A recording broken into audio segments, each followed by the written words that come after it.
آپ ویسے منہ ہاتھ دھو لیں تو آپ کی طبیعت کے اوپر اثرات اور طرح کے ہوں گے.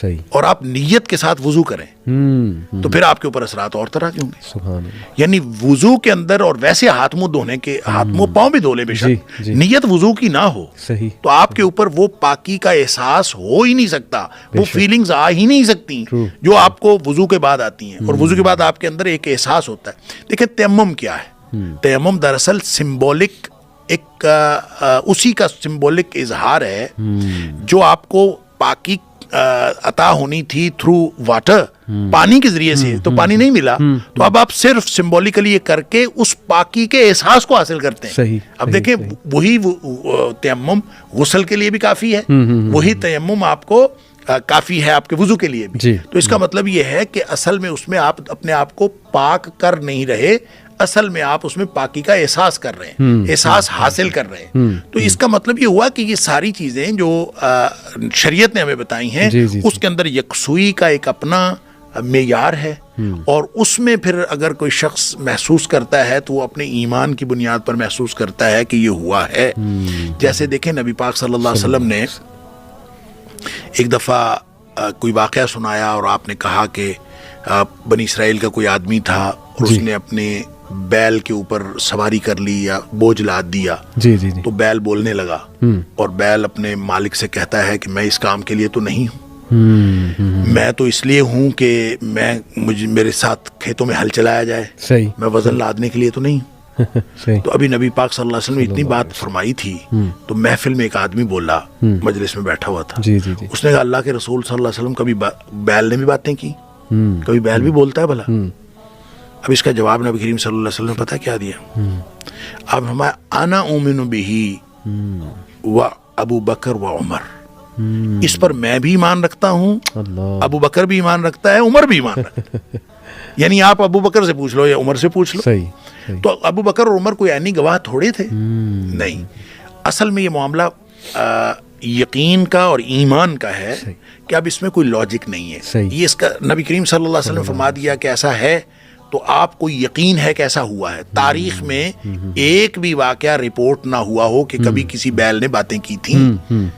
ایمان کا تقاضا یہ ہے کہ نبی پاک صلی اللہ علیہ وسلم کی بات فوراً مان لی جائے. لہٰذا جب آپ وضو کرتے ہیں اور آپ کا ایمان یہ کہتا ہے کہ نبی کریم صلی اللہ علیہ وسلم فرمایا اس سے گناہ جھڑتے ہیں, تو وہ آپ اس کو فیل کرتے ہیں کہ گناہ جھڑ رہے ہیں, تو یہ فیلنگ آ جانا ہے کہ کوئی بڑی بات نہیں ہے. آپ کو اس ایمان کی بنیاد پر جتنا زیادہ تگڑا آپ کا ایمان ہوگا اور جتنا زیادہ آپ اس میں زیادہ مضبوط ہوں گے, آپ محسوس کریں گے کہ ہاں میرے دیکھیں نبی پاک صلی اللہ علیہ وسلم آدمی جب نماز میں کھڑا ہوتا ہے تو سارے گناہ ایک گٹھڑی کی صورت میں اس کے سر کے اوپر آ جاتے ہیں.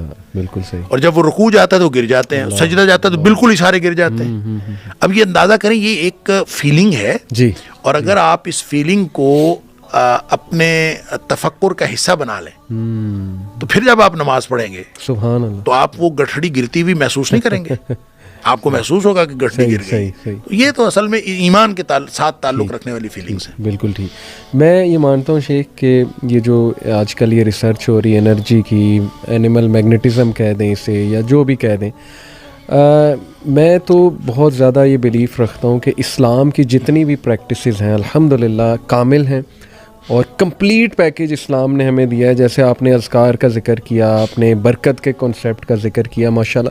تو اگر ہم ان چیزوں کو بھی اس نظر سے اسلام کو دیکھیں, ان چیزوں کو سامنے رکھتے ہوئے, تو پھر بھی ماشاءاللہ اسلام از کیٹرنگ ایوری تھنگ. جیسے آپ نے شروع میں کہا تھا ہو نہیں سکتا کہ نبی صلی اللہ علیہ وسلم ہمیں کوئی ایسی بات نہ بتا کے گئے ہوں جو ہمارے ہر اسپیکٹ سے ریلیٹڈ ہے یا ہمارے لیے فائدے مند ہے الحمدللہ. یوگا کی اسپیسیفکلی بات شیخ میں کرنا چاہوں گا. کیا یہ پاسبل ہے کہ یوگا, کیونکہ بدھزم سے آ رہا ہے اور اس پہ ریسرچز ہیں کچھ, میں آپ سے ایک ریسرچ شیئر کرتا ہوں. یوگا پہ میڈیٹیشن پہ ایک ریسرچ ہوئی, وہ ریسرچ کا میں نام ڈھونڈنے کی کوشش کر رہا تھا, مجھے ملا نہیں, لیکن خیر آڈینس انشاءاللہ میں کہتا ہوں خود ڈھونڈ لیں. اس میں 3 چیزیں شیخ انہوں نے ثابت کی. 8 ویکس کے لیے انہوں نے چند لوگوں کو اپنے ساتھ رکھا.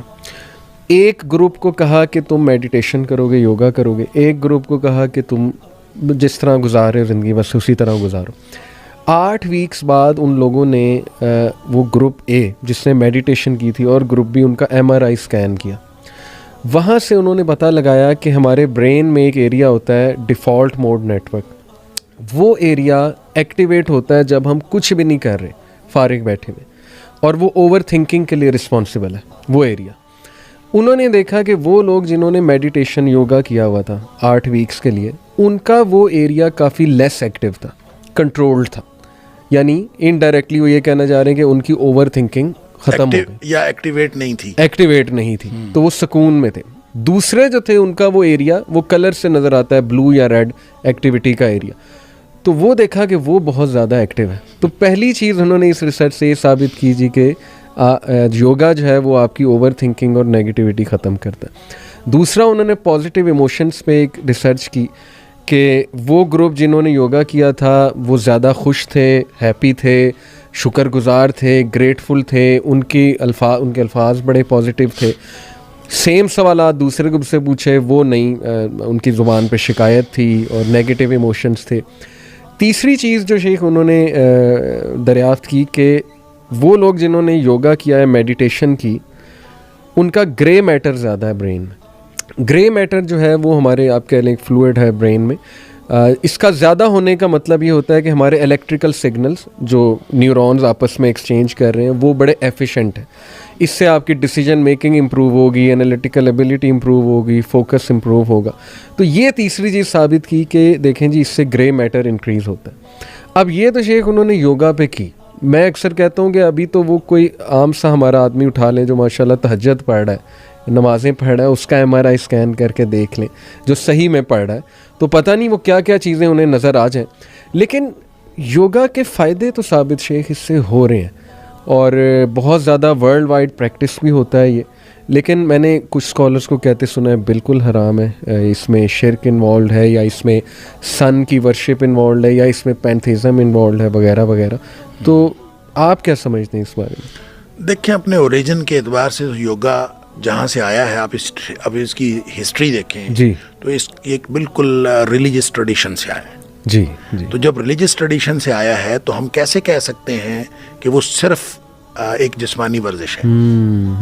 ایسا نہیں ہو سکتا. صحیح. تو اس کا مطلب یہ ہے کہ ہاں تھوڑا سا یہ آپ کر سکتے ہیں کہ وہ جس ریلیجس ٹریڈیشن سے آیا ہے آپ اس کو اس سے کاٹ دیں اور اس کو صرف جسمانی ورزش کے طور پر لیں. ٹھیک ہے. تو ایسا ممکن ہے کہ آپ اس کو جسمانی ورزش کے طور پر لیں. ٹھیک. مثلاً ابھی جو آپ نے کہا کہ وہ تو سورج کے ایک خاص وقت کے اوپر, جی, سورج کے ایک خاص رخ کے اوپر بیٹھتے ہیں, جی, خاص قسم کے گیتا کے شلوک پڑھتے ہیں, خاص قسم کا ان کا ایک آسن بھی ان کے خاص قسم کے ہوتے ہیں, اور پھر اس میں جسم سے کپڑا ہٹانا بھی ضروری ہوتا ہے. جی جی جی. اچھا, اس طرح کی بہت ساری شرائط ہیں. جی, پوسچر بھی بڑا, پوسچر بھی خاص قسم کے ہوتے ہیں. اور جب آپ ان سارے پوسچرز کو بھی, ان جس کو آسن کہتے ہیں, آپ اس کو بھی اختیار نہیں کرتے, اور آپ ان کے جو یوں کہہ لیں کہ جو ریلیجس آسپیکٹ سے جتنی چیزیں ہیں اس کو آپ کاٹ دیتے ہیں, منقطع کر دیتے ہیں, اور آپ صرف اس کا جو جسمانی ورزش کا پہلو ہے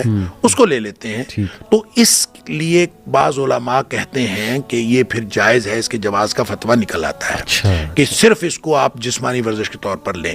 اب جب آپ جسمانی ورزش کے طور پر لیتے ہیں تو اس میں پھر اس میں جو سانس کی ایکسرسائز ہوتی ہے, جب آپ سانس روکتے ہیں, سانس چھوڑتے ہیں, تو وہ اگر ایگزیکٹلی آپ کو انہی مقاصد کے لیے استعمال ہو رہی ہے کہ جو مقصد اصل میں روح کو, اپنی روح کو, ذاتی روح کو عالمگیر روح کے ساتھ متصل کرنا اصل مقصد ہوتا ہے.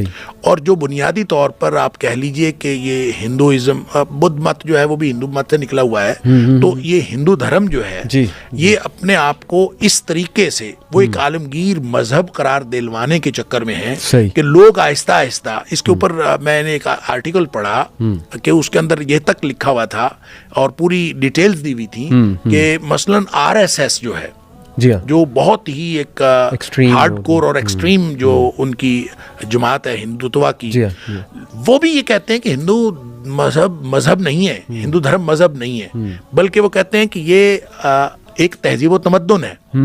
تو گویا جب آپ پھر ان کا تہذیب و تمدن اڈاپٹ کر لیں گے, اگر آپ یوگا کو صرف ایک ورزش کے طور پر ہر جگہ پہ امپلیمنٹ کر دیں گے, تو اس کا مطلب یہ ہوگا اس جواز کے ذریعے سے آپ گویا ہندو دھرم کی کچھ باتوں کو مان لیں گے اور ان کی اس تہذیب و تمدن کو آپ اڈاپٹ کریں. اس لیے علماء کرام نے اکثر علماء کرام اس کے ناجائز اور حرام ہونے کا فتویٰ دیتے ہیں, اور جن لوگوں نے فتویٰ دیا ہے وہ بھی یہ کہتے ہیں کہ اگر اس کو صرف جسمانی ورزش کے طور پر لیا جائے تو پھر کوئی حرج نہیں ہے.